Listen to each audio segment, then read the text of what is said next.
Hey, what is going on, guys? Matt Smith here. Thanks for watching the channel as always. Well, we're getting down to it, getting ever closer to Colorado and Arizona kicking off down there in Tucson. Buffs will make their way down there on Friday morning for an afternoon kickoff that will be on Fox. As once again, Colorado in the national spotlight week after week after week after week.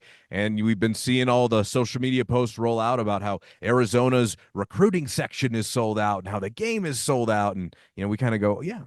Right. This is just another week for the Buffs, which is why Shador was right when he talked about how the Buffs are everybody's Super Bowl. Assuredly. Look, this is a massive game for Colorado as they work to turn the page from that heartbreaking loss last weekend to Kansas State. Quite frankly, this is one Colorado, if they are a true Big 12 contender, comes back to Boulder with a win from. Okay. That's going to be the way this plays out. Arizona's lost two in a row. Okay. They're now 3-3. This is a team that we had higher preseason expectations for. So don't think that Colorado is going to come in there and they're going to just roll over for the Buffs. Arizona wants to beat the brakes off of Colorado. Look, they got them in Boulder last year, and quite frankly, that was a game I thought CU blew as well. Down the stretch, they were in the driver's seat until late, and then it just kind of slipped away from them. I thought some bad decisions, kind of two passes on a 3rd and 1, and Jonah Coleman just ran wild all over them. And this year's Arizona team is different. Now, having lost Jed Fish, their coaching staff, they lost a lot of really talented players, certainly a lot to Washington.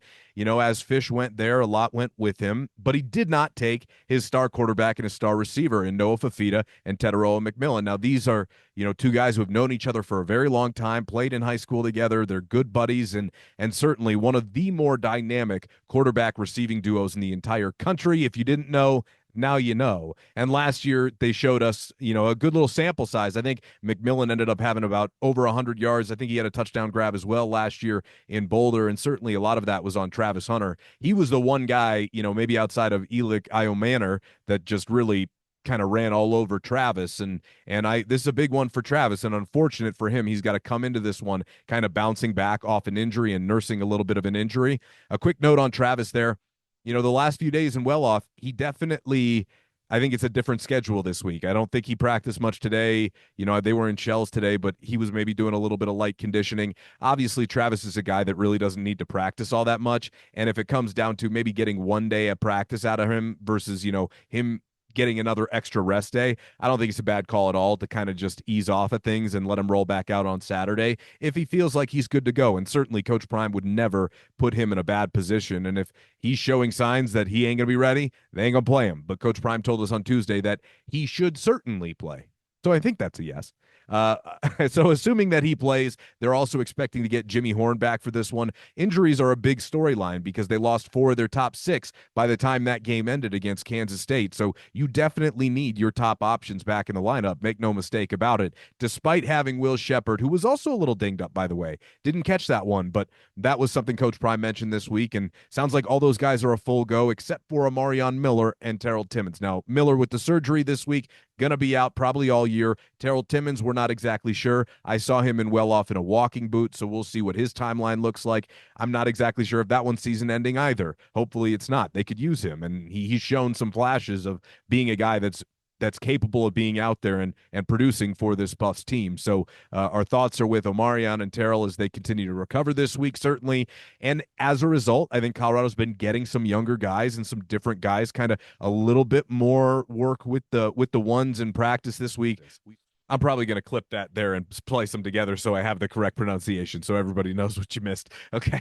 It's Jordan Onuevu. Okay. Jordan O for short. Looks like he's got some more work. We talked to Coach Phillips about him on Wednesday, and he said, look, if Shador's given him his stamp of approval and Jordan Onuevu has earned that trust from his quarterback, then, well, that's good because he sees a lot of the same things, a lot of the same practice habits out of Jordan, and they're on the same page. And look, as long as he's earned the trust of Shador, that goes a long way. So maybe he is next in line. And I saw some more work with the ones for Draylon Miller, specifically on the outside, right? Less maybe in that hybrid role at times. And, we'll see because, hey, if Travis isn't a full go or God forbid re-injures himself, knocking on every piece of wood that I could possibly find that doesn't happen, Jimmy as well, you're going to need some other guys ready and understanding what the game plan is. So I think there was some, a good amount of time invested in getting some of the younger guys certainly more assimilated there in the starting offense. The other guy we spoke to is Draylon Miller specifically, and really cool to hear from Draylon on Wednesday as well, kind of talking about how it means a lot as a freshman to come in here and play snaps because there's a lot of freshmen that don't want to commit to Colorado, is what, in his words. I don't know if this is necessarily true, but I think there is a pretty good element to truth to it. And he's talking to a lot of these other, recruits, and certainly was last year going through his process in the year before. And, with the transfer portal, knowing you're going to have to compete with some experienced guys in your position room right away, some guys don't want that smoke. And some guys want to go somewhere that's maybe not so, loaded with veterans and where there is some more opportunity to play. But credit to Draylon, because if you can go, you can go. And if you're making plays on the practice field, you're playing on Saturdays. That's how it works in this program, point blank, period. So, it's that way for everybody. You make plays, you will see the field. That is a Coach Prime guarantee, okay? Like, that is something we've heard from him time and time again, and it has played out because if you play well in practice, typically tends to carry over, and the guys who don't, well, somebody else has an opportunity to step up. So cool to see Draylon Miller talk about how, he wasn't afraid of the challenge and that it means a lot to him that he's been able to overcome and see some action for sure and make some plays, right? Even in that hybrid role, even getting a couple of starts at running back and a handful of carries so far. So cool to talk to him. Colton Hood obviously came in and made the massive interception. That was such a big moment at Folsom Field, but unfortunately didn't end up being the play that we all point to and goes, the Colton Hood moment. I mean, it was the moment. It just unfortunately came in a loss. And so cool to hear him, though, and a real luxury for the Buffs to have him, because if you think about it, last year it was between Carter Stoutmeyer and Cormani McClain and Omarion Cooper. And, who's going to be that guy opposite Travis? They didn't have two. Now they got legit four. Four who you feel comfortable with. And there's a couple other younger guys coming up too as well. So you've got to be pretty happy with the depth that they have in that room outside of wide receiver per your, starting positions available. You've got to be pretty comfortable with that group, I think, right now. So again, if Travis does not play, you do have an option like a DJ McKinney to go up with Teteroa McMillan that you just did not have last year. Quite simply put. And so now it'll be interesting. I think you can rotate some coverages on a guy like McMillan, right? You can show him different looks. You can give him Travis. You can give him a safety high. You can give him McKinney on him, right? You can do different things. And I'm sure, that'll be part of the game plan to just constantly keep him off his toes and, do whatever you can to limit him as much as you can. He'll get his. You just got to make sure he doesn't end up breaking the game on you, because he absolutely has that potential. I believe in the country, he's probably, per PFF, I believe the number was 19 broken tackles for a receiver. That leads the country. He's a thoroughbred. If he gets the ball in his hands, watch out. You better be wrapping up this week, certainly at the safety position, which I believe they will. I mean, this is a big bounce back game coming up here for Shiloh. He needs to have a good one here. And, if it doesn't go well, we'll cross that bridge when we get there. But I think he's got enough of a sample size shown now to at least bet on the bounce back. And that's where I'm going to bet right now. Shiloh is very, very bright and knows what time it is. There's no doubt about that. Moving on from that specifically, and obviously, Fafita has been okay. He's thrown a pick in 8 straight games, and, they lost their last 2, and he's got a lot of pressure on him because, remember, this is a guy who was capable of doing something like, oh, by the way, winning 9 straight starts last year, which is why Arizona was one of the hotter teams in the country at the end of the season, and certainly we saw what that looked like in person at Folsom Field last year. Their offense revolves around McMillan. They do have Lamonius Craig on the outside, and I'm sure he's going to be plenty motivated to make plays against his old school. So Colorado, I'm sure is going to be dialed into that one as well. And he is a talented receiver, and if you break down, he can beat you.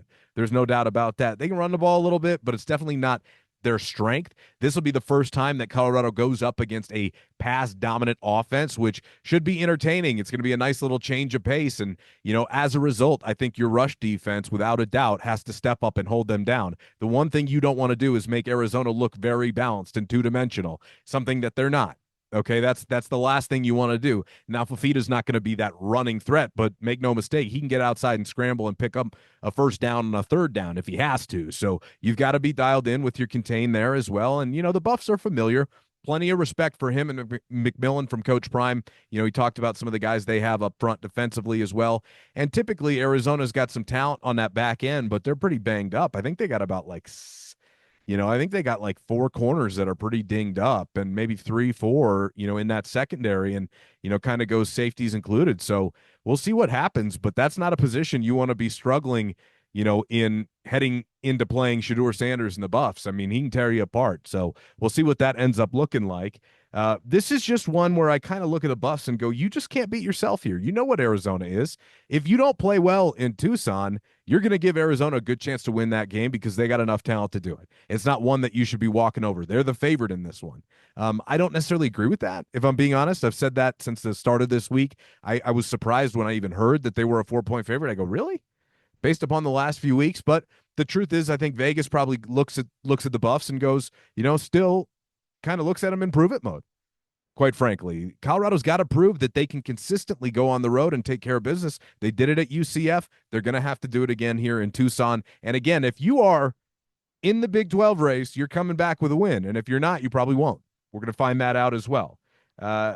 You got to get points on the board in the first half here. No slow starts. You don't want to just give Arizona an opportunity to kind of get control of this football game. And, obviously Colorado's dealt with slow starts for the better part of the last, 2 seasons. That's something where we talked about it earlier this week. Drive starters. Let's dial all that in. A really good plan, tight formations, get your chunks, get into third and shorts, keep your offense on the field, real methodical like. And obviously the run game is going to have to be a big part of that. I hope to see a lot more 11 personnel than we saw last week. Again, the creative motion, right? The pre-snap motion. We were seeing that for a few weeks, and it kind of disappeared there. I felt like didn't see too much of it last week. Need to get back to putting the defense, to use Joe Klatt's word, in more conflict. We just do to make them hesitate, to make them have to think that extra second. So hopefully they've got a good game plan. I think there's a big one for Shermer to bounce back as well. And for Shedeur, quite frankly. Shedeur, I know that he was 36 of 40 for 388, 3 touchdowns and a pick. And I would say he was like B plus, and that's how good he is. I expect him to be sharper, certainly on the road, knowing what the stakes are here. And hopefully he's got his top weapons out there and healthy. And what the utilization of Travis Hunter looks like, I'm not exactly sure. Is this a situation where you're trying to make sure more than anything that you've got McMillan locked down? So, okay, Travis, let's not play as many offensive snaps this week. Let's have you key in defensively because that's where we need you at your most. So maybe he sits out every other series or something like that, or every other few plays. I don't know, but they'll have a plan for it. Considering he hasn't really practiced this week at all, I got to imagine it's going to be a lesser version than normal. Now, that being said, every time he stepped out onto the field, I'm pretty sure they've kind of taken the leash off and just let the dog loose, because he is a dog. And when he gets out there, if he's feeling it, he'll let them know. And, if something ain't right, he'll also tell them. So they'll be all over that. That's something they know. They need him for the long run. However, they're in this mode right now where you really need this win. So if whatever it takes is really going to be the week-to-week motto here, because you can call this one a must-win. So is next week and the week after. All of them are. So that's why you got to have your, game-by-game focus clearly. As far as Arizona goes, I think this is much more a game where you're more concerned about yourself and obviously the game plan, but you're more concerned about what you do and executing right. And if you play up to your capabilities, you're coming back with a win. So I think this is a very Buff-centric game, and I imagine we'll hear a lot of that from Coach Prime in the pregame speech about how this is the room that matters. What you guys do in this room, that's what matters. And he's right in that regard. We've heard that many times before, and certainly this week. They know what Arizona's capable of. They know they can't beat themselves. They did that a little bit too much last week. They've got to clean it up. They've got to have the sense of urgency. And, pressure's on because you don't have much more margin for error. You can't take too many more L's, or any, really, in my opinion, if you expect to be in the conversation for the Big 12 title, considering how many teams I expect to be kind of right in that neighborhood at the end of the year if you don't get a little bit of help for some of these other teams, specifically, kind of Iowa State, BYU, Kansas State. That's going to be interesting to see how all that stuff plays out. Again, that's kind of why the Travis, the Jimmy stuff, they're getting Draylon, they're getting Jordan a little bit, a few more reps, I believe, from what I saw in practice there this week.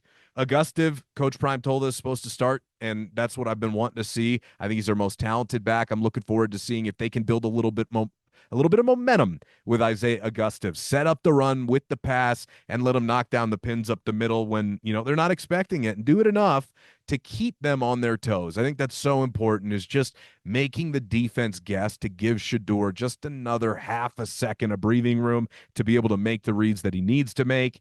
Up and down the board, I think this is going to be a little bit more low scoring of a game than I originally said. I believe this week with Brian, I said 34-27 Buffs. I'm amending that. I got this more like 28-27 Buffs. I think it's going to be a tight one. I really do. I do expect a bit of a bounce back from Colorado, but Arizona's going to be very desperate. They need this win arguably more than Colorado does to have, a good second half of the year. This is a big one. You're going to be sold out. You got all these recruits for their program moving forward, kind of getting left at the altar by Jed Fish. And now, here comes, a brand new coaching staff, and they've got to get roots down. And this would be a really big win for them, especially with the exposure that they're going to get on Saturday. Again, 28-27 Buffs, and they get back on the right track. Sounds like I am going to be able to make it out to Tucson. So got to get all that on the books. And talk to you down there from Arizona Stadium. Just an old Pac-12 location, and a familiar stomping grounds. I guess not really for this coaching staff because they've never been down there, but for some of us, we're familiar quite much so with that area. So appreciate everybody watching. Like and subscribe. Let me know what you think in the comments. And actually, before I get out of here, I told you guys last week that the closest in the comments from my video prior to Kansas State, and I want to pay this off. I don't want you to think I'm going to shortchange you. There was a little challenge I put out there where I said closest to the number wins. I don't think anybody had CU or had Kansas State winning and put it in the comments, quite frankly. But closest to the number wins, guys. Like let's start that. Start getting rolling with that. If you want a little shout out, I'll give you a shout out. Closest to the number wins. And let's see. I imagine we're all gonna have the Buffs, and hopefully somebody gets it pretty close to right there, but all that matters is the win. So appreciate everybody watching. See you later.